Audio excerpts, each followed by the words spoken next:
नमोस्तु नमोस्तु नमोस्तु। नमो अरिहन्ताणं, नमो सिद्धाणं, नमो आयर्याणं, नमो अज्जायाणं, नमो लोये सवसाहुणं। वन्दे तु सवसिद्धे ध्रुवमचलमणोऽमं गतिं पते। मोचामि समय पाहुड़े मिणमो सुध केवली। नमः समय साराय स्वानुभूत्या चकासते चेत् स्वभावाय भावाय सर्वभावान्तरच। जिन स्वानुभूति से केरी मम स्वानुभूति मधिगेरी शीतलधारा जैन श्रुत आनंद अमृत से भरी। समता प्रभावती रागादि विकल्प तोड़ी के माँ सरस्वती प्रतिभाव वंदन दृष्टि निज में जोड़ी के। दृष्टि निज में जोड़ी के। ग्रंथराज समय सार जी यहाँ विराजमान हैं। श्रीमद् भगवत कुंद कुंदाचार्य देव प्रणीत यह अद्भुत रचना भरत क्षेत्र के जीवों का महाभाग्य जागृत हुआ, जो यह ग्रंथादिराज की रचना हुई। कहते हैं जब धरती सूखती है तो बादल बरसते हैं। भरत क्षेत्र के जीवों के लिए जब यह पंचम काल तीर्थंकर परमात्माओं का विरह और लगभग 600 वर्ष 700 वर्ष का अंतराल और इतना लंबा समय बीत गया और भरत क्षेत्र के जीव मानो प्यासे हो गए उस तत्व को पीने के लिए, तो यह बरसात हुई कुंद कुंदाचार्य देव की वाणी से। और इस बरसात में अमृत चंद्राचार्य देव तो खूब नहाए, और जब वे नहाए तो फिर उन्होंने जगत के जीवों को भी आह्वान किया कि आओ, पाप को तो छोड़ा है, अब पुण्य भी तजो। और पुण्य छोड़कर पुण्य भाव से भी ऊपर उठकर एक ऐसा अतीन्द्रिय आनंद रस का दरिया जहाँ बहता है, आप वहाँ आकर के देखो, आपको बहुत आनंद आएगा। जब ये बातें अमृत चंद्राचार्य देव के माध्यम से कही गई तो जयसेनाचार्य जैसे विशेष आचार्यों ने और फिर परंपरा से अनेक विद्वानों ने इन सबको खूब रसास्वादन किया, खूब झेला। इसको झेला क्या कहें, इसको तो पिया इस आनंद को। और ऐसे आनंद रस का पान करते हुए पिछले 2000 वर्षों में सैकड़ों विद्वान ऐसे हुए और सैकड़ों ज्ञानी धर्मात्मा ऐसे हुए जिनका जीवन बदल गया। माने समय सार जीवन बदल देने के लिए लागू हुआ ये ग्रंथ। अनेकों लोगों का जीवन बदल गया। अब यदि इस समय सार को पाकर हमारा जीवन नहीं बदल रहा है तो ये समझ लेना कि हमने इस समय सार के रस को पिया ही नहीं है। माने समय सार के रस को पी लेने वाले उन्हें आनंद नहीं आए, ऐसा कैसे हो सकता है। समय सार के पाठी जीवों को किसी तरह के कोई विकल्प रह जाएं चित्त में, ऐसा होता ही नहीं है। पूरी तरह से निर्विकल्प होने के लिए ये सब प्रकरण है। 2 अधिकारों की संपन्नता के उपरांत ये तीसरा अधिकार, जैसे पुण्य पाप और पुण्य पाप का अधिकार कहाँ है, कहाँ लागू होता है, उसकी चर्चा चल रही थी। पुण्य और पाप ये दोनों ही समान हैं, दोनों ही चांडालिनी के पुत्र के समान हैं, दोनों ही बंधन के कारण हैं। दोनों में से कोई भी भला नहीं है। शक्ल भले ही अच्छी दिखती है ना, लेकिन ये इस चेहरे ने लाखों को लूटा, ऐसा है ना। माने इस चेहरे पर मत जाइए, ये चेहरा धोखा देने वाला है। ये पुण्य का चेहरा ऐसा ही दिखता है। और पीछे कुंदाचार्य देव की वो जो गाथाएं पुण्य और पाप लोहे सोने की बेड़ी वाली थी, और उसके बाद जो गाथाएं थी उनकी टीका में एग्जाम्पल भी इसी तरह का दिया, जो हाथी का एग्जाम्पल दिया था। संजय जी आपने तो सुना है, मैंने ऐसा एग्जाम्पल दिया, वो हथनी जो आकर्षित करने वाली दिखाई देती है, जिसके चक्कर में आकर के हाथी प्राण गंवा देता है, बंधन में पड़ जाता है, पराधीन हो जाता है। अब यदि वो हथनी अट्रैक्ट करके बुलाने वाली यदि वो कुरूप हो तो भी जब ये हाथी फंस जाता है, तो यदि वो हथनी सुंदर हो तो फिर तो इसके फंसने के चांस बहुत बढ़ जाते हैं। ये अमृत चंद्राचार्य देव का दिया गया उदाहरण है, जो 2-5 दिन पहले हमारा चला था, और ज़्यादा दिन हुए होंगे, लेकिन ये सब प्रकरण चल चुका है अभी पुण्य पाप अधिकार में। तो कितना स्पष्ट शब्दों में कह रहे हैं, भाई अटक मत जाना, ये पुण्य की शक्ल अच्छी दिख रही है, ये पुण्य सुंदर दिख रहा है, ये पुण्य आकर्षित करने वाला दिखाई दे रहा है, पुण्य को देख करके तुम्हारा मन ललचाएगा, पुण्य को देख करके चित्त आकर्षित होगा, लेकिन ये है पाप का ही जुड़वा भाई। पाप के साथ में इसकी मिली भगत है, इसकी सांठ गांठ ऐसी है पाप के साथ में, जो आपको लगेगा तो ऐसा कि नहीं ये तो सज्जन है और ये दुर्जन है। हमें पाप तो बुरा दिखता है और पुण्य भला दिखाई देता है, लेकिन आचार्य देव बहुत स्पष्ट शब्दों में कहना चाहते हैं, दोनों में से कोई भी भला नहीं है। अपनी मिथ्या मान्यता टूटनी चाहिए।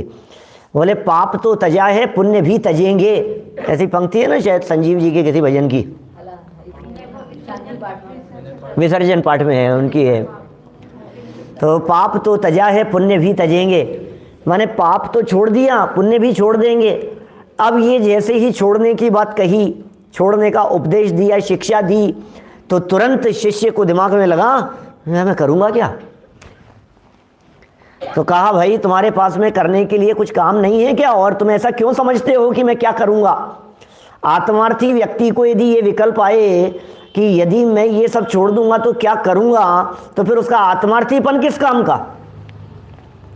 आत्मार्थी व्यक्ति को फुर्सत कहाँ है। अरे विषय कषाय धंधे पानी से तो फुर्सत निकाली उसने, लेकिन ये जो क्रियाकांड में उलझा रहा, बोले ये भी तो उलझन है, हमें कहाँ फुर्सत है इन चीज़ों में उलझने की।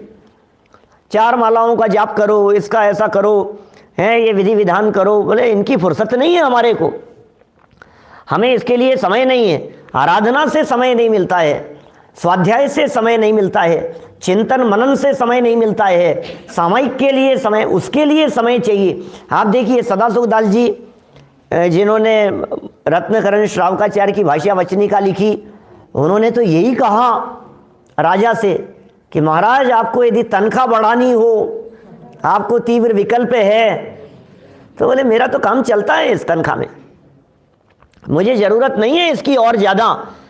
बोले क्या कर सकते हैं फिर। बोले एक काम कर सकते हो आप कि मेरा समय कम कर दो,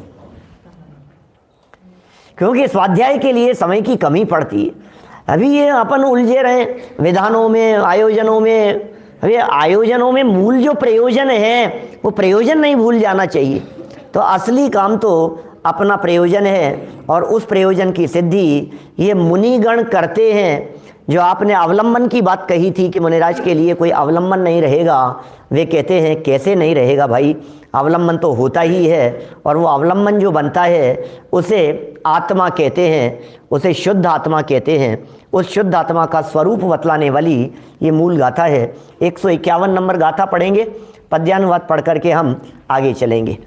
देखिए, परमठो खलु समो शुद्धो जो केवली मुनिणाणी तम इट्टिदा सहावे मुनिणो पावंतिणे वाणम। पद्यानुवाद में क्या कहते हैं। परमार्थ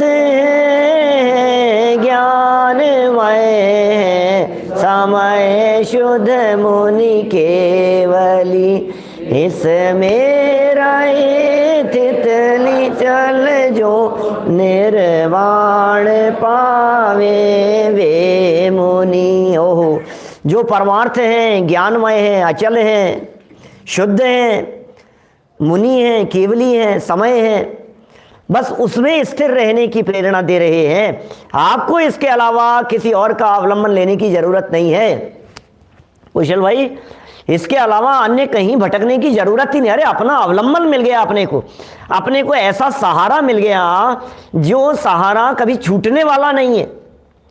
आप दुनिया में किसी भी सहारे की बात कीजिए, दुनिया में किसी का भी अवलंबन लेने की बात कीजिए, वो अवलंबन परमानेंट नहीं हो सकता। आपने जिस मंत्री जी का अवलंबन लिया वो मंत्री जी नहीं रहे क्या?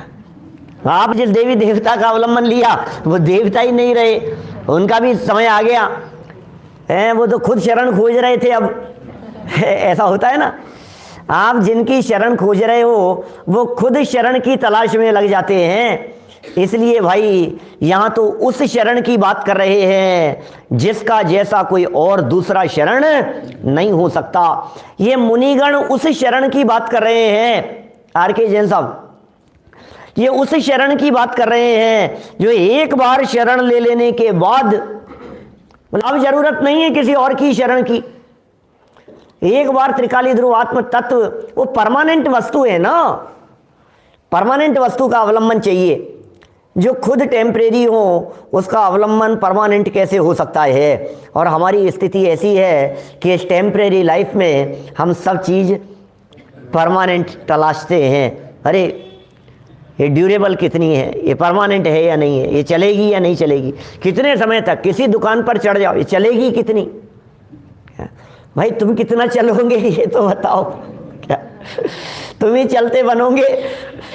तो यहाँ जिस चीज की बात कर रहे हैं जो अचल है, वास्तव में अचल का अचल अवलंबन, वस्तु अचल, और सेकंड लाइन में कह दिया इसमें रहें थिर।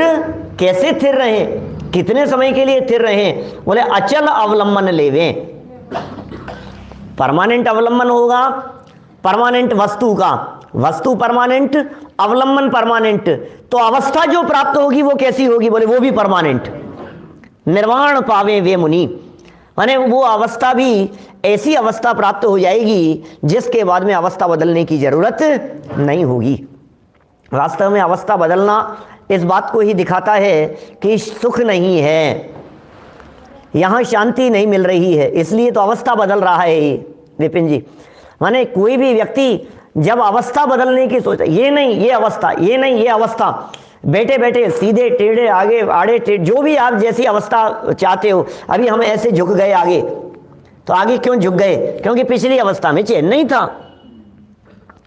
बैठे बैठे हम कुर्सी को ऐसे पकड़ लिया, पीछे झुक गए, आगे हो गए, बैठ गए, खड़े हो गए, तो क्यों अजय जी? क्योंकि एक ही बात है कि इसमें सुख नहीं मिल रहा। अब जिस अवस्था की प्राप्ति कर रहे हैं ये सिद्ध परमात्मा, वो अवस्था परमानेंट अवस्था है। अब उस अवस्था से हमें परिवर्तन नहीं करना है, साधी अनंत काल के लिए जिस पोजीशन में जाकर के विराजमान होंगे उसी पोजीशन में साधी अनंत काल के लिए रहेंगे। निर्वाण पावे वे मुनि। देखिए इस गाथा की टीका कल हमने शुरू की थी और उसमें दो महत्वपूर्ण बातें हम देख चुके थे। एक तो ज्ञान को ही मोक्ष का कारण कहा गया, ज्ञान मात्र ही मोक्ष का कारण है, ज्ञान के अलावा दूसरा कुछ नहीं। इसका मतलब ये ज्ञान मात्र को मोक्ष का कारण कहकर के कहना चाह रहे हैं कि जानने के अलावा तुम जो कुछ भी कर रहे हो उससे मुक्ति मिलने वाली नहीं। आत्मा जानने के अलावा दूसरा और क्या काम करेगा? सिर्फ जानेगा ही तो, और जानने के अलावा क्या कर सकता है? माने आप जितना करने धरने की सोच रहे हो, मुक्ति प्राप्त करने के लिए हमें ये अवलंबन चाहिए, मुक्ति प्राप्त करने के लिए ये करना पड़ेगा, मुक्ति प्राप्त करने के लिए व्रत लो, पुरुषार्थ करो, मेहनत करो, भागदौड़ करो, एक टांग पर खड़े हो जाओ, कितने उपवास करें कि मुक्ति हो जाए? बोले ये सब हेतु है ही नहीं, अनिवार्य कारण नहीं है। कितने व्रत लेवें कि साहब मोक्ष जाने के लिए 28 व्रत तो चाहिए ना, कम से कम 28 मूल गुण तो, ये नियम तो चाहिए कि नहीं? बोले इसकी भी जरूरत नहीं है, बिना 28 के भी निर्वाण की प्राप्ति हो जाएगी। क्या 8 तो चाहिए कम से कम? 5 समिति 3 गुप्ती, इतना तो चाहिए। बोले इसकी भी जरूरत नहीं। कि क्या बात कर रहे हो आप, 5 समिति की जरूरत नहीं है क्या? ये तो अनिवार्य कहे हैं। अष्ट प्रवचन मात्रिका का ज्ञान इतना तो कंपलसरी है संदीप जी, इसके बिना तो नहीं चलेगा काम। बोले भरत जी ने कितनी समितियों का पालन किया था। ये भी नहीं चाहिए, सिर्फ एक काम, जानना मात्र, ज्ञान मात्र ही मोक्ष का कारण है। अपने स्वभाव का अवलंबन जिस ज्ञान पर्याय ने लिया, बस वो ज्ञान ही मोक्ष का हेतु बन गया। किसी पर चीज की जरूरत नहीं है, किसी परावलंबन की जरूरत नहीं है। हम परावलंबन ही तलाश रहे हैं। नहीं, कुछ तो करना पड़ेगा, कुछ तो करना पड़ेगा, कुछ तो होगा, ऐसा नहीं तो ऐसा, ऐसा नहीं तो ऐसा। अरे साहब आप क्या बात कर रहे हो, खाली जानने से थोड़ी ना हो जाएगा। आप ज्ञान की बातें करते हो, अकेले जानने से हो जाएगा? तुम लोग सब बस ये जानने की तो बातें करते रहते हो, इसलिए तो तुम कुछ करते नहीं हो। आपके यहाँ यही तो है भाई साहब, आपके यहाँ कोई कुछ करता नहीं है, और यहाँ ये कह रहे हैं जब तक करोगे नहीं तब तक नहीं होगा। समाज में तो यही कहा जाता है। यहाँ से बाहर निकलो, बाउंड्री के बाहर, तो सब जगह यही चर्चाएं हैं। कुछ तो करना ही पड़ेगा भाई साहब। ऐसे हाथ पे हाथ धर के बैठे रहने से क्या होगा? कि भैया जो निर्वाण प्राप्त करते हैं वे हाथ पे हाथ धर के बैठे रहने के अलावा क्या करते हैं बताओ? आज तक अनादिकाल से जिन जीवों को निर्वाण की प्राप्ति हुई है, उन सब जीवों ने हाथ पे हाथ धर के बैठने के अलावा क्या किया है?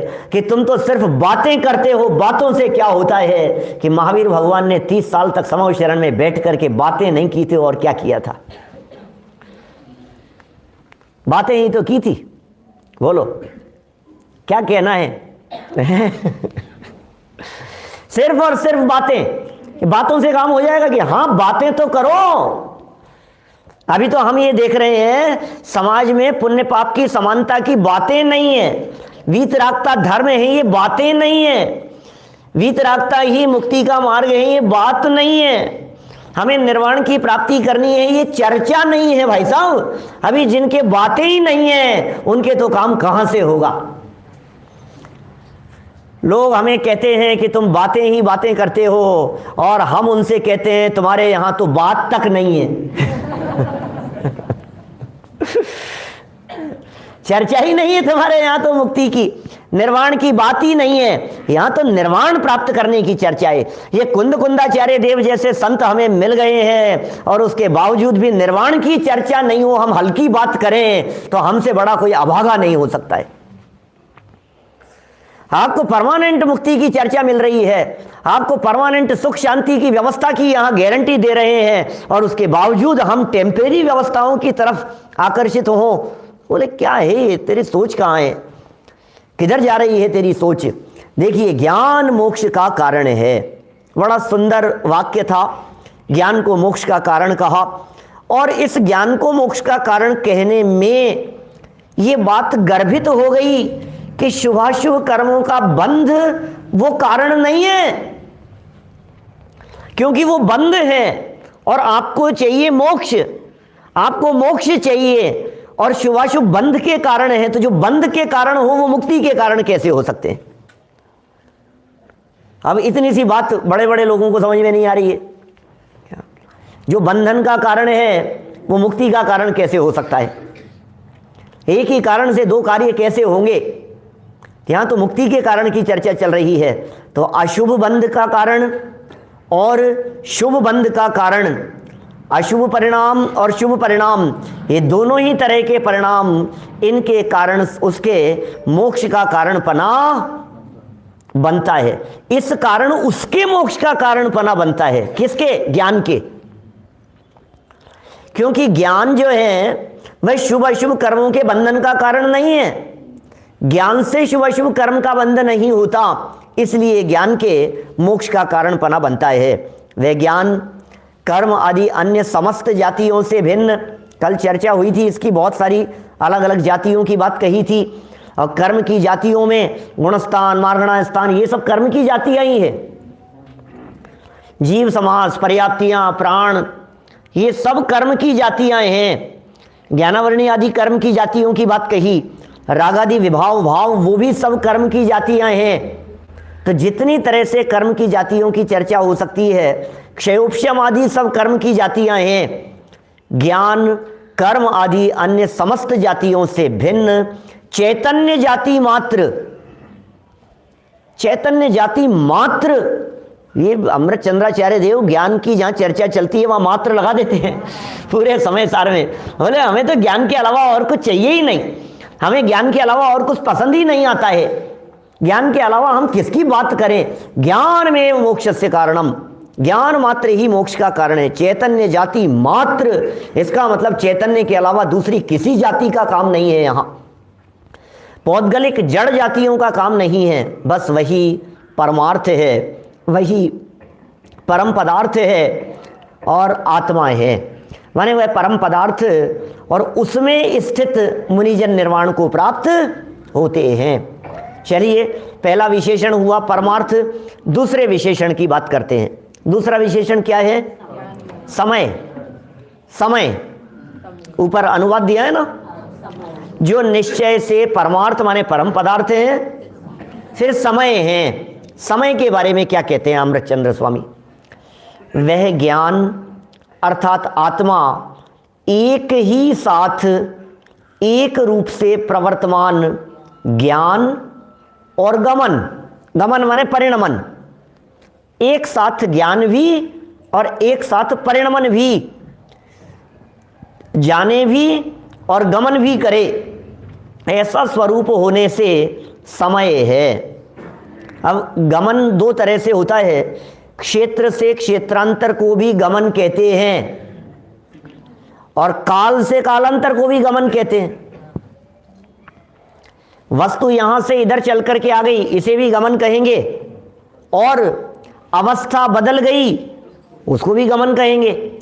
तो यहां दोनों तरह का गमन लागू होता है। माने ये जो जीव है, इस जीव में दोनों तरह की योग्यता है, एक क्रियावती शक्ति और दूसरी परिणमन शक्ति और ज्ञान शक्ति तो है ही विशेष। तो जिसमें ये सब पाया जाए उसे समय कहते हैं, वो समय है। ये समय की व्याख्या हुई। और इस समय की दृष्टि से देखें तो भगवान आत्मा, उसे समय कह करके पुकारा जा रहा है। अभी जयसेनाचार्य का भी पढ़ेंगे अपन इसके बाद। अभी तीसरा विशेषण देखते हैं, शुद्ध। बोले शुद्धता का क्या अर्थ है? समस्त नए पक्षों से अमिश्रित एक ज्ञान स्वरूप होने से शुद्ध है। ये कैसी शुद्धता है? ये कैसी शुद्धता है? बोले नए पक्षों से अमिश्रित। लगता है अभी अमृत चंद्राचार्य देव को वो जो पीछे 143, 142, 144 गाथा में जो पक्षातिक्रांत की चर्चाएं चल रही थी, 142 नंबर गाथा के बाद में जो 23 कलश दिए थे, जिसमें 20 कलश तो पक्षातिक्रांत वाले है ना, एक कहे ना बद्ध दूसरा कहे बद्ध है, किंतु यह तो उभय नयों का पक्षपात है। पक्षपात से रहित तत्ववेदी जो जन है, उनको तो यह जीव सदा चैतन्य रूप है। माने जीव जो चैतन्य रूप है, ये नए पक्ष से रहित, पक्ष जहां खड़ा हो गया, पक्ष माने विकल्प, विकल्प जहां खड़ा हो गया वहां शुद्धता का स्खलन हो गया। विकल्प मात्र जहां आ गया वहां शुद्धता नहीं है। और ये शुद्धता की चर्चा कर रहे हैं।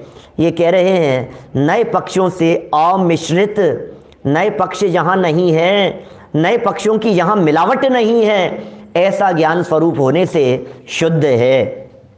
आगे देखिए, केवल चिन्मात्र वस्तु स्वरूप होने से केवलीय है। चैतन्य मात्र वस्तु, केवल, केवल कह दिया इसलिए केवली हैं।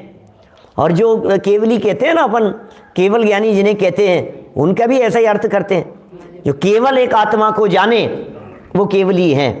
केवल आत्मा का अवलंबन लेने वाले होने से वे केवली कहलाते हैं। तो केवल चिन्मात्र वस्तु स्वरूप होने से केवली हैं। और मुनि क्यों हैं? केवल मनन मात्र माने ज्ञान मात्र भाव स्वरूप होने से मुनि है। मुनि कैसे कहते हैं? जो मनन करे उसका नाम मुनि है। मुनि शब्द की व्युत्पत्ति जब अपन देखते हैं ना, तो उसमें मनन शब्द से मुनि बना है। मनन करे वो मुनि, और जो मनन नहीं करे, मनन कौन करता है? बोले जीव मात्र ही तो है जो मनन करने वाला है। जीव मात्र के ज्ञान स्वरूप भाव चला करते हैं, तो ज्ञान मात्र भाव स्वरूप होने से मुनि हैं, और स्वयं ही ज्ञान स्वरूप होने से ज्ञानी है। ये ज्ञानी की भी बड़ी सुंदर व्याख्या यहाँ की, कल भी अपन ने चर्चा की थी इस ज्ञानी शब्द के संदर्भ में, कि ज्ञानी क्यों है? कि ज्ञान मात्र स्वरूप, ज्ञान स्वरूप होने से ज्ञानी है। जिसमें ज्ञान पाया जाए वो ज्ञानी। मुझे तो इतना अच्छा लगता है, 7वीं गाथा में भी जब चर्चा की, क्या नाणी शब्द का प्रयोग किया ना, क्या कहा वहां मूल गाथा में? दृग ज्ञान चारित्र जीव के हैं, यह कहा व्यवहार से, ना ज्ञान दर्शन चरण ज्ञायक। और वो ऊपर मूल गाथा के अंदर ज्ञानी शब्द का प्रयोग किया है। नवीनाणम न चरितम न दंसणम जान गो, और इसके ऊपर वाली लाइन में है क्या? व्यवहारेणु विधि सदी नाणिस चरित दंसणम नाणम नवीनाणम न चरितम न दंसणम जान गो शुद्धो। नाणिस चरित दंसणम नाणम, नाणिस ज्ञानी के, कैसे सुंदर शब्द का प्रयोग किया है कि ज्ञानी के। अब कौन से ज्ञानी के? व्यवहारेणु सदी नाणिस चरित दंसणम नाणम, कि ज्ञानी के दर्शन ज्ञान चारित्र होते हैं। ज्ञानी के ये व्यवहार नहीं कहता है। और नवीनाणम न चरितम न दंसणम जान गो शुद्धो, ये शुद्धता की चर्चा इस तरह की यहाँ की है। कह रहे ज्ञानी के ज्ञान दर्शन चारित्र, तो वहां ज्ञानी शब्द कह करके क्या कहना चाह रहे हैं? वही ज्ञानी मतलब आत्मा। नाणिस शब्द का जो प्रयोग किया है कि ज्ञानी के ज्ञान दर्शन चारित्र, तो ज्ञानी के माने कौन? संदीप जी ज्ञानी मतलब मैं? क्या बात कर रहे हो? ज्ञानी कह दिया हमारे को। कुंद कुंदाचार्य देव हमें ज्ञानी कह करके पुकार रहे हैं। डायमंड साहब क्या अशुद्धता का प्रवेश ही नहीं है। इसको ज्ञानी समझो, इस आत्मा को, इस चैतन्य आत्मा को। आत्मा मात्र ज्ञानी है, ज्ञान से जो युक्त है, ज्ञान स्वभाव से जो युक्त है, चौथे गुणस्थान वाला नहीं। पहले गुणस्थान से लेकर सिद्ध पर्यंत जितने जीव मात्र हैं वे सब ज्ञानी हैं। क्या सबके लिए ज्ञानी शब्द का प्रयोग? कितना गौरव आना चाहिए ना। मैं अपने आप को अज्ञानी समझ रहा था और आचार्य देव कह रहे हैं तू ज्ञानी है। मैं समझ रहा था मेरे में ज्ञान ही नहीं है, मेरे को समझ में ही नहीं आता है, मुझे याद ही नहीं होता है, मेरे में कहाँ ज्ञान है। और देवड़िया जी साहब क्या कह रहे हैं? बोले ज्ञानी हो आप तो ज्ञानी हो। विवेक भाई ज्ञानी कहकर के पुकारा है, वही ज्ञानी शब्द का प्रयोग यहां भी कर रहे हैं कि ज्ञानी हैं आप। क्यों ज्ञानी हैं? क्योंकि स्वयं ही ज्ञान स्वरूप हैं, इसलिए ज्ञानी है। स्व का भवन मात्र स्वरूप होने से, स्व का भवन मात्र स्वभाव, कौन से भवन में रहते हैं? कि स्व के भवन में रहते हैं, अपने ही भवन में रहते हैं। हम अपने घर को छोड़कर बाहर कभी निकलते ही नहीं हैं। अब हम अपने घर को छोड़ करके कभी बाहर निकलते ही नहीं हैं, ऐसा ये कह रहे हैं। स्व का भवन मात्र स्वरूप होने से स्वभाव है, अथवा स्वतः चैतन्य का भवन मात्र स्वरूप होने से सद्भाव है। इस प्रकार शब्द भेद होने पर भी वस्तु भेद नहीं है। शब्द भेद भले ही अपने को लग रहे हो, कभी कह दिया समय, कभी कह दिया शुद्ध, कभी केवली, मुनि, ज्ञानी, ये कितने शब्दों के प्रयोग किए, लेकिन इन शब्दों के भेद होने पर भी वस्तु भेद नहीं है। वस्तु तो एक ही है, माने जिसमें हमें लीन होना है, जिसमें उपयोग की एकाग्रता होनी है, वो वस्तु कोई और नहीं है, वो वस्तु तो मैं स्वयं हूँ। इस प्रकार कह रहे हैं शब्द भेद होने पर भी वस्तु भेद नहीं है। माने भाव भेद हो सकते हैं, एंगल का अंतर हो सकता है। किसी नज़रिए से हमने शुद्ध कहा, किसी नज़रिए से ज्ञानी कहा, किसी नज़रिए से केवली कहा, लेकिन ये नज़रिए के भेद होने पर भी वस्तु तो वही है जिसे देखा जा रहा है। जिस वस्तु को देखा जा रहा है वो वस्तु भिन्न भिन्न नहीं है, ये बात यहाँ कह रहे हैं। देखिए अब इसी बात को, ये जो अपन ने कुछ शब्द पढ़े, कल परमार्थ शब्द को तो अपन ने जयसेनाचार्य की दृष्टि से देख लिया था। आज इन शब्दों के संबंध में भी बात तो वही है जो अमृतचंद्राचार्य देव कहते हैं, लेकिन कुछ शब्दों की भिन्नता है। बस वो शब्दों की भिन्नता आपको दिखाते हैं। यहाँ समय के बारे में अमृतचंद्राचार्य देव ने क्या कहा? जो ज्ञाने और परिणमन करे। वो समय है ना, जाने और परिणमन करे। ये कह रहे हैं वह ज्ञान स्वभावी आत्मा एक ही, जयसेनाचार्य की पंक्तियां पढ़ रहा हूं, आपके है पुस्तक में जयसेनाचार्य की पंक्तियां। हाँ, वो ज्ञान स्वभावी आत्मा एक ही साथ अपने गुण पर्यायों को प्राप्त होने से, गुण पर्यायों में परिणमित होने से समय है। लो, वहां कहा था जाने और परिणमन करे, और यहां क्या शब्द भेद है बस, और कोई भाव भेद नहीं है। जो अपने गुण पर्यायों में परिणमन करे बस वो समय है। एक और अर्थ किया, अथवा संशय आदि रहित ज्ञान वाला होने से समय है, अथवा समरसी भाव से अपने शुद्ध स्वरूप में जाने गमन करने परिणमन करने के कारण समय है। मैंने 3 समय के अर्थ किए। समय के इन 3 अर्थों में एक अर्थ तो वही लिया जो अमृतचंद्राचार्य देव ने किया है, और 2 अतिरिक्त अर्थ किए। इसी तरह से शुद्ध शब्द का अर्थ करो तो शुद्ध शब्द का अर्थ ये अलग तरह से कर रहे हैं। ये कह रहे हैं वह रागादि भाव कर्मों से रहित होने से शुद्ध है। अब ये तो चक्कर पड़ेगा, रागादि भाव कर्मों से रहित होने से, ये तो अनंत सिद्ध वाली शुद्धता की बात हो गई भाई। वो तो शुद्ध कहा था उन्होंने जीव मात्र के लिए, जीव मात्र शुद्ध है, प्राणी मात्र शुद्ध है, निगोदिया से सिद्ध पर्यंत सभी शुद्ध हैं। और यहां शुद्ध इन्होंने कहा जो राग द्वेष से रहित हैं, रागादि भाव कर्मों से रहित हैं, वो शुद्ध हैं। बोले सुनो, आप भी रागादि भाव कर्मों से रहित हो, ये कहना चाह रहे हैं जयसेनाचार्य। पारिणामिक भाव की चर्चा कर रहे हैं। आप में भी रागादि भाव है नहीं, आपको भ्रम हो गया है कि रागादि सहित है। वर्तमान में ये जीव रागादि से रहित है। परम शुद्ध निश्चय नय की दृष्टि से देखा जाए, सुनील जी सर्राफ साहब, यदि परम शुद्ध निश्चय नय की दृष्टि से देखोगे तो इस ज्ञायक भगवान आत्मा में रागादिक दिखाई ही नहीं देते। आपको कहां दिख रहे हैं रागादि? ये आपकी रागादिक को देखने वाली दृष्टि खोटी दृष्टि है। वस्तु के मूल स्वरूप के नजदीक जाकर के देखा जाए तो राग का सद्भाव ही नहीं है। अरे एक नए तो ऐसा कहा अशोक जी भाई साहब, ऐसा नए लिखा एक अपने पर्यायार्थिक नए में, ऐसा कहते हैं कि ये जीव द्रव्य दृष्टि से तो शुद्ध है ही, पर्याय अपेक्षा भी इसके अशुद्धता दिखाई नहीं देती हमारे को। आत्मा में रागादिक है या नहीं है राकेश भैया? रागादि है या नहीं है भाई? वर्तमान में तो रागादि है ना, संसारी जीवों के तो रागादिक है, ये तो स्वीकार करो। कहते हैं नहीं। बोले आप तो द्रव्य दृष्टि से देख रहे हो। आज द्रव्यार्थिक नय है एक ऐसा जो पर्याय को गौण करके द्रव्य मात्र को देखता है। आइए जैन साहब, जो नए पर्याय मात्र को गौण करके द्रव्य को देखे, क्योंकि द्रव्य स्वभाव में रागादिक नहीं है, इसलिए उस दृष्टि से देखने पर आत्मा में रागादिक नहीं है। बोले ठीक है साहब, स्वीकार है हमारे को ये बात। अब कह रहे हैं पर्याय वाला भी एक एंगल ऐसा है, पर्यायार्थिक नय भी एक ऐसा है। कर्मोपाधि निरपेक्ष शुद्ध पर्याय ग्राही पर्यायार्थिक नय,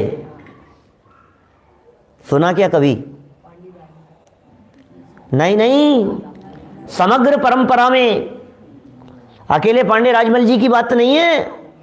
समग्र दिगंबर जैन परंपरा में एक ऐसा पर्यायार्थिक नय कहा जिसमें पर्याय को देखने वाला भी एक दृष्टिकोण ऐसा कहा है। एक ही नय है ऐसा जिस नय से देखने पर ये जीव वर्तमान रागादि पर्यायों से सहित के काल में पर्याय अपेक्षा से देखने पर भी ये जीव रागादि विकारी भावों की उपाधि से रहित दिखाई देता है। कर्मोपाधि निरपेक्ष पर्यायग्राही पर्यायार्थिक नय, कर्मोपाधि निरपेक्ष शुद्ध अनित्य पर्यायग्राही पर्यायार्थिक नय, ऐसा कैसे हो सकता है? पर्याय की अपेक्षा से भी बात करोगे ऐसा कैसे लगेगा? अजय जी साहब, ये कैसे लगेगा? ये बात जच नहीं रही है हमारे को। यार आप कुछ भी कहोगे यार यहाँ आकर के, ऐसे ऐसे कैसी बात कर रहे हो? हम लिहाज करते हैं आपका, इसका अर्थ ये थोड़ी ना कि आप कुछ भी आकर के कहोगे उल्टा सीधा। हाँ, हमारे यहाँ लोगों को ये कहोगे इस तरह, ये तो निश्चयवासी हो जाएगा व्यक्ति। पर्याय में भी यदि आप अपने आप को शुद्ध मानोगे तो निश्चयवासी हो जाएगा। अच्छा मुझे बतलाइए, जय सेनाचार्य देव की जो पंक्तियां आप पढ़ रहे हैं और जो शुद्ध शब्द का विशेषण दिया है, ये शुद्ध विशेषण तो आत्मा के लिए दिया है ना, चर्चा तो आत्मा की है ना साहब। नरेश जी भाई साहब, चर्चा जो चल रही है, परमार्थ है, समय है, शुद्ध है, मुनि है, केवली है, ये सारे विशेषण तो आत्मा के लिए दिए हैं ना। और जय सेनाचार्य को पता है ना ये आत्मा की चर्चा कर रहा हूं मैं, सर्व आत्माओं की चर्चा कर रहा हूं, और उसके बावजूद वे ये बात कह रहे हैं कि राग द्वेष से रहित हो उसे शुद्ध कहते हैं। इसका मतलब वर्तमान में हमारे को राग आदि से रहित बतलाना चाह रहे हैं। वे कह रहे हैं आप राग आदि से रहित हैं, जो आपको विभाव भाव दिखाई देते हैं, ये विभाव भाव तो कर्मोपाधि जनित हैं, उपाधि से देखते हैं तो रागादि विभाव भाव दिखाई देते हैं, और उपाधि से निरपेक्ष देखेंगे तो ये आत्मा वर्तमान में आपको शुद्ध दिखाई देगा। ये फाउंटेन चलते हैं ना, जैसे कलर्स दिखते हैं आपको, उसमें अलग अलग कलर के पानी उसमें उछलते हुए दिखाई देते हैं। कितना कलर हुआ है उस पानी में, है? कितना कलर है? माने वो रेड दिखने पर भी, ब्लू दिखने पर भी, ग्रीन येलो दिखाई देने पर भी, अलग अलग कलर दिखाई दे रहे हैं, उसके बावजूद भी वो पानी को तो उस कलर ने टच भी नहीं किया है। क्या आपको वर्तमान में रागादि दिखाई देने के बावजूद भी, धर्मचंद जी, ये रागादि दिखाई देने के बावजूद भी ये भगवान आत्मा तो रागादि के काल में भी रागादि से निरपेक्ष यदि आप देखोगे, वहां राग का सद्भाव नहीं है, अस्तित्व नहीं है। अरे इस राग का प्रवेश मूल वस्तु में हो नहीं सकता है, वस्तु में उस राग का प्रवेश नहीं है। अभी ये तो उस नए की अपेक्षा से बात नहीं कर रहे, ये तो पारिणामिक भाव देखने की अपेक्षा से कह रहे हैं। आपको वस्तु शुद्ध ही दिखाई देगी, वस्तु में अशुद्धता का प्रवेश ही नहीं है, वस्तु में अशुद्धता की गुंजाइश ही नहीं है, वस्तु कभी अशुद्ध होती ही नहीं है। राग द्वेष दिख रहे हैं, बोले दिख रहे हैं, ये देखना बंद कर, जो दिख रहे हैं उसे देखना बंद कर। इस रागादि के काल में ही तुम्हें आत्मा को रागादि से रहित देखना पड़ेगा, और जो रागादि से रहित देखेगा, आगे चलकर के 186 में जब बात कही, शुद्ध जानेगा शुद्धता को प्राप्त होगा, अशुद्ध जानेगा अशुद्धता को प्राप्त होगा, तो कैसा जानने की बात कर रहे हैं? शुद्ध जानने की बात कर रहे हैं कि साहब है तो अशुद्ध और जानू शुद्ध। ऐसे गलत श्रद्धान, ऐसे असत्य श्रद्धान से सम्यक दर्शन होगा, ऐसे असत्य श्रद्धान से मोक्ष मार्ग शुरू हो जाएगा। ये झूठा श्रद्धान करें भाई, नहीं है तो अशुद्ध, लेकिन अब आप कह रहे हो तो शुद्ध मान लेते हैं, ऐसा नहीं चलने वाला है कुछ भी। अरे भाई, असत्य के आश्रय से सत्य श्रद्धान नहीं होता, असत्य के अवलंबन से सम्यक दर्शन की प्राप्ति नहीं होती। इस मोक्ष मार्ग की शुरुआत सत्य के आश्रय से होगी, और वो सत्य है कि वस्तु शुद्ध है, त्रिकाल शुद्ध है। आत्मा में राग द्वेष का सद्भाव नहीं है, ये त्रिकाल शुद्धता है। ये सोना देखने वाले ऐसा देखते हैं ना, विपिन जी कितना देखते हो उसमें? बोले हमें तो अशुद्धता दिखती नहीं है, शुद्धता ही दिखाई देती है। तभी तो आप कहते हो इतना है, ये तो 5 तोले को 4 तोला कहकर के पुकारते हो। वजन करो तो 5 तोला दिख रहा है, क्या वजन 5 तोला साफ साफ दिख रहा है, और कहते हो नहीं ये तो 4 तोला है। गजब हो गया, ये कैसे देख रहे हो आपके? नहीं, सोना इतना ही है। अपने वीरेंद्र कुमार जी आगरा वाले पंडित जी साहब, वो बहुत इस दृष्टांत को बहुत खींचते थे। 1 किलो के अंदर ये इतना मिला दो, फिर कितना किलो हो गया। 1 किलो गोल्ड में पाव भर यदि अपन ने दूसरा कुछ मिला दिया, दूसरी धातु, तो गोल्ड कितना हो गया? आभूषण कितने के हो गए? कितने कितने किलो के हो गए? आप बोलते हो कि नहीं 10 तोले सोने का है ये जो सेट है, ये 10 तोले सोने, 10 तोला सोना, सोना 10 तोला है उसमें। अच्छा, 1 किलो सोने में यदि पाव भर चांदी मिला दी गई तो सोना कितना कितना किलो हो गया? कितना हो गया? अच्छा, 1 किलो दूध में यदि पाव भर पानी मिला दिया गया तो अब तो 1.25 किलो हो गया। फिर कैसे नहीं होगा 1.25 किलो? अब 1.25 किलो नहीं दिख रहा है वो, पाव भर तो पानी ही है उसमें। ऐसे ही आत्मा को शुद्ध देखने वाला दृष्टिकोण यहां कहना चाह रहे हैं। उस आत्मा को शुद्ध देखो, रागादि कर्मों से रहित होने से शुद्ध हैं। और केवली का स्पष्टीकरण अभी दादा इन सबको मिलाकर के चर्चा करेंगे। अभी जहां अपन पढ़ेंगे ना यहाँ चर्चा, अभी जैसे नाचार्य क्या शब्दों का अर्थ कर रहे हैं सिर्फ वो देख रहे हैं। देखिए, परद्रव्यों की सहायता से रहित होने के कारण केवली है। वहां केवली का क्या अर्थ किया? केवल चैतन्य मात्र, ज्ञान मात्र है ना, वस्तु स्वरूप होने से वहां केवली कहा। और यहां केवली क्या कह रहे हैं? परद्रव्यों की सहायता से रहित है, अपने में ही है इसलिए केवली है। विशुद्ध ज्ञान वाला होने से ज्ञानी है, ये सब विशेषण यहां दे दिए। विशुद्ध ज्ञान वाला होने से ज्ञानी। अब देखिए वापस अपने जहां अपन पढ़ रहे हैं ना वहीं पढ़ते हैं, सब विशेषणों को मिला करके बात करते हैं। ज्ञायक भाव प्रबोधिनी टीका में अपना यह आत्मा, स्क्रीन पर देखें आप, है ना, स्क्रीन पर दिखेगी आपको सटीक लाइनें। अपना यह आत्मा परम पदार्थ होने से, सर्वोत्कृष्ट पदार्थ होने से परमार्थ है। माने हम कोई साधारण नहीं है। दिखा यहाँ सामने स्क्रीन पे? नहीं दिख रहा है? पुराना समय सारे है ये। अच्छा, ज्ञायक भाव प्रबोधनी में मिलेगा। अपना यह आत्मा परम पदार्थ होने से, सर्वोत्कृष्ट पदार्थ होने से परमार्थ है। अरे इस दुनिया की सर्वोत्तम वस्तु कोई है तो इस देह वाले में विराजमान है, मैं हूं वो सर्वोत्तम वस्तु। हमें भरोसा नहीं है, ये परम पदार्थ कह रहे हैं। अपने आप को दीनहीन नहीं समझना कभी भी। ये जनवाणी माँ है और माँ की दृष्टि में बेटा सर्वश्रेष्ठ होता है। क्या एक माँ को अपने बच्चे में कमियां दिखती ही नहीं है। वो कैसी भी कमियों वाला हो, रात्रि भोजन करने वाला हो, आलू प्याज खाने वाला हो, वह इधर उधर गलत काम कर, तो बच्चा नहीं, बच्चा कोई बात नहीं, बच्चा तो नहीं फिर भी कुछ भी करता हो लेकिन बहुत सदाचारी है। कुछ भी करता लेकिन परिणाम बहुत निर्मल है। नहीं, मुझे मालूम है मेरा बच्चा कोई कभी गलत काम नहीं कर सकता है। क्या मेरा बच्चा बहुत अच्छा है। अब ये जनवाणी माँ है, ये अपने बच्चे को देख रही है। अब ये जनवाणी माँ के बच्चे हैं हम, तो हम कैसे दिखेंगे? बोले सर्वोत्कृष्ट है, सबसे बढ़िया है मेरा बेटा। कौन? कि आत्मा, ये सर्वोत्कृष्ट पदार्थ है। माने अपने आप को कमजोर कभी नहीं समझना, इतना पावर यहाँ भर देना चाहते हैं। मैं ऐसा कहना चाह रहे हैं, कभी अपने आप को दीनहीन नहीं समझना। कितने संकट आ जाएं, कितनी आपत्ति आ जाए, आफत आ जाए, कर्म के उपद्रव आवे, उपसर्ग आवे, कैसी भी परिस्थिति क्यों नहीं बने, लेकिन उस प्रत्येक परिस्थिति के काल में अपने आप को यदि परमार्थ देखेंगे तो बोले मैं तो जैसा हूं वैसा बढ़िया हूं।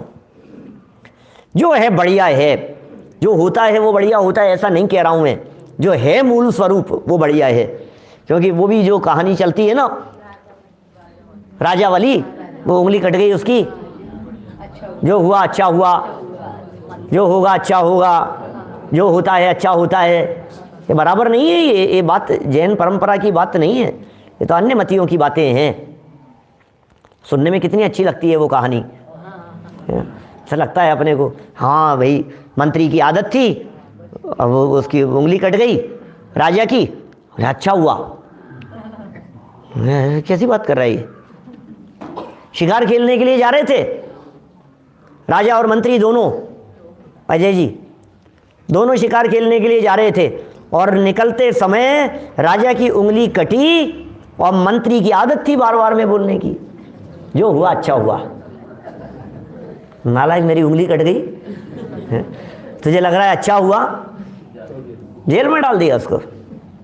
अब उसे जेल में डाल दिया, खुद चला गया।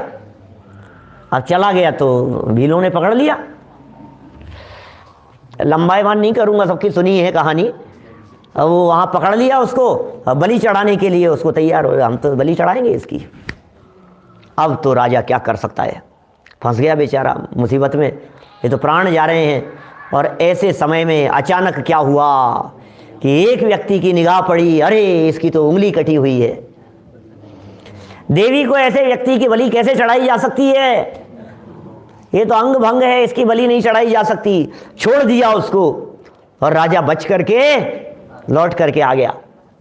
अरे बहुत अच्छा हुआ, ये तो उसने अच्छा ही हुआ। ये तो अब बुलाया उसको, मंत्री को, जेल से निकाला उसको बाहर कि चलो यार, तुमने जो बात कही थी मेरे साथ तो अच्छा हुआ, लेकिन तुम दिन भर जेल में बंद पड़े रहे, तुम्हारे साथ क्या अच्छा हुआ? कि महाराज जो हुआ अच्छा ही हुआ।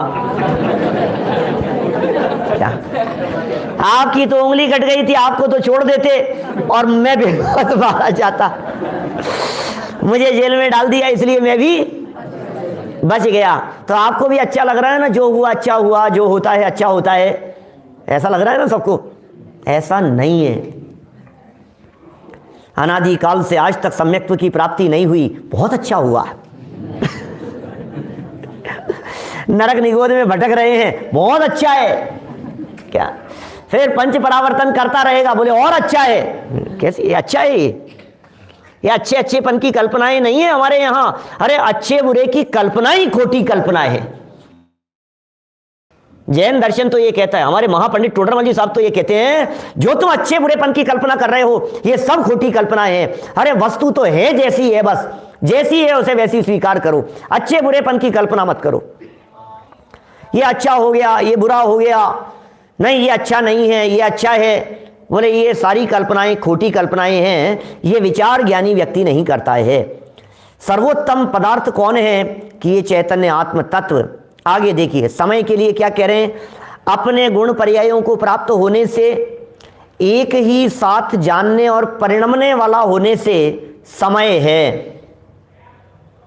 जानने परिणमने वाले में अमृत चंद्राचार्य को ले लिया, गुण पर्यायों को प्राप्त होने वाला कहकर के जयसेनाचार्य को भी ले लिया। अथवा संशय आदि ज्ञान रहित ज्ञान वाला, संशय आदि रहित ज्ञान वाला होने से और परम समरसी भाव से अपने शुद्ध स्वभाव में परिणमित होने से समय है।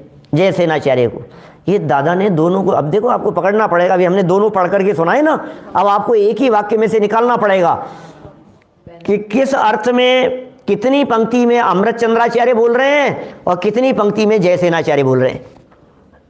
देखिए अगला वाक्य शुद्ध के बारे में, एक ही वाक्य में दोनों को समेटा है दादा ने। समस्त नए पक्षों से पार एक ज्ञान स्वरूप होने से और रागादि भाव कर्मों से रहित होने से शुद्ध हैं। तो नए पक्षातिक्रांत होने से शुद्ध कहा? वो अमृत चंद्राचार्य देव की दृष्टि है। और रागादि भाव कर्मों से रहित शुद्ध कहा? ये जयसेनाचार्य की दृष्टि है। और दोनों को एक स्थान पर रख दिया, ये ज्ञायक भाव प्रबोधिनी दादा की विशेषता है। आप ऐसे पढ़ेंगे तो नहीं लगेगा आपको। अभी मैंने दोनों अलग अलग बतलाया ना आपको, तो आपके पकड़ में आ रहा है कि ये दोनों अलग अलग है। फिर देखिए तीसरी विशेषता, केवल चिन्ह मात्र वस्तु होने और पर की सहायता से अपेक्षा से रहित होने से केवली है। चिन्ह मात्र वस्तु होने से पहली बात हो गई, और पर की सहायता की अपेक्षा, की आना चाहिए शब्द, इसमें मिसप्रिंट है कुछ। पर की अपेक्षा न होने से या पर की अपेक्षा से रहित होने से, पर की सहायता से अपेक्षा से रहित होने से केवली हैं। और केवल मनन मात्र ज्ञान मात्र भाव स्वरूप होने से मुनि है, और स्वयं विशुद्ध ज्ञान स्वरूप होने से ज्ञानी है। ऐसे स्वभाव वाले अस्तित्व में इस भगवान आत्मा का आश्रय करने वाले मुनिराज ही निर्वाण को प्राप्त करते हैं। ये सेकंड लाइन हो गई। माने सेकंड लाइन का किसी भी तरह का कोई अर्थ नहीं कर रहे हैं ये। पहली लाइन के तो एक एक शब्द का अर्थ किया अमृत चंद्र स्वामी ने, और दूसरी लाइन को बिल्कुल स्पष्ट जैसा था वैसा का वैसा रख दिया। जो मुनिगण हैं उस भगवान आत्मा का आश्रय लेने वाले, वे निर्वाण को प्राप्त करते हैं। उक्त गाथा में देखिए, पूरा करें इस प्रकरण को, फिर कल वहाँ नई गाथा से शुरू करेंगे चर्चा। उक्त गाथा में मुनि शब्द 2 बार आया है। 2 बार दिख रहा है मुनि शब्द, मूल गाथा में 2 बार मुनि शब्द आया है, ऊपर भी है, ऊपर वाली लाइन में भी है और नीचे वाली लाइन में भी है, 2 जगह मुनि शब्द आया है। उक्त पंक्ति में समागत मुनि शब्द, ऊपर पंक्ति में समागत मुनि शब्द आत्मा का विशेषण है पहले वाली लाइन में, और दूसरी पंक्ति में समागत मुनि शब्द सम्यक दर्शन ज्ञान चारित्र से विभूषित मुनिराजों के अर्थ में है। वास्तव में मुनि शब्द 2 बार आया ही नहीं है। पहली बार जो शब्द था वो तो आत्मा था, और दूसरी बार जो था वो रत्नत्रय से परिणत था। तो मुनि शब्द 2 जगह कहाँ है? आपको शब्द 2 जगह दिखाई दे रहे हैं, लेकिन दोनों जगह अलग अलग बात है। वो ये रत्नत्रय से विभूषित मुनिराजों के अर्थ में है। इसी प्रकार प्रथम पंक्ति में समागत केवली और ज्ञानी पद भी आत्मद्रव्य के वाचक हैं। ये सब स्पष्टीकरण किया जा चुका है।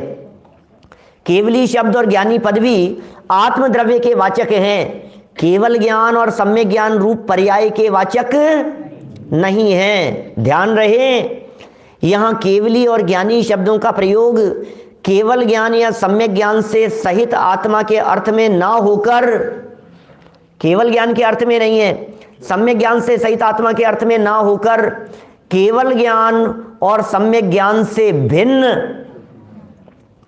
केवल ज्ञान स्वभावी अर्थात सर्वज्ञ स्वभावी और ज्ञान स्वभावी भगवान आत्मा के अर्थ में हुआ है। तात्पर्य यह है कि ये भगवान आत्मा ज्ञान शक्ति और सर्वज्ञत्व शक्ति से संपन्न है। माने कुल मिलाकर के जो गाथा कह रही है, अब आपको लगेगा पुण्य पाप अधिकार के बीच में इस गाथा का क्या लेना देना है? पुण्य पाप की चर्चा के बीच में अब ये शुद्ध आत्मा को जानो, उसे निर्वाण की प्राप्ति होगी। अब ये पुण्य पाप अधिकार के बीच में ये गाथा कहाँ से आ गई? पुण्य पाप की चर्चा करनी थी ना यहाँ तो। बोले सुनो, ये वही गाथा का स्पष्टीकरण है, ये पुण्य पाप की बात का ये स्पष्टीकरण है कि पुण्य पाप के भावों से निर्वाण की प्राप्ति नहीं होती। निर्वाण की प्राप्ति तो पुण्य पाप से परे आत्म स्वभाव के अवलंबन से होती है। ये बतलाने के लिए इस गाथा को यहाँ दिया है। विशेष चर्चा कल करेंगे कारंजा से। अभी की बात को हम इसी भावना से विराम दे रहे हैं कि अपनी मंजिल नक्की करें कि हमें जाना कहाँ है। जहाँ जाना है कदम उसके हिसाब से बढ़ने चाहिए। हम मुक्ति पथ के पथिक हैं, इसलिए हमारी मंजिल भी मुक्ति रूपी ही होनी चाहिए। चलिए, और अभी यहाँ पुरस्कार वितरण का आयोजन हमारे सतपथ फाउंडेशन के माध्यम से, बोलिए भैया।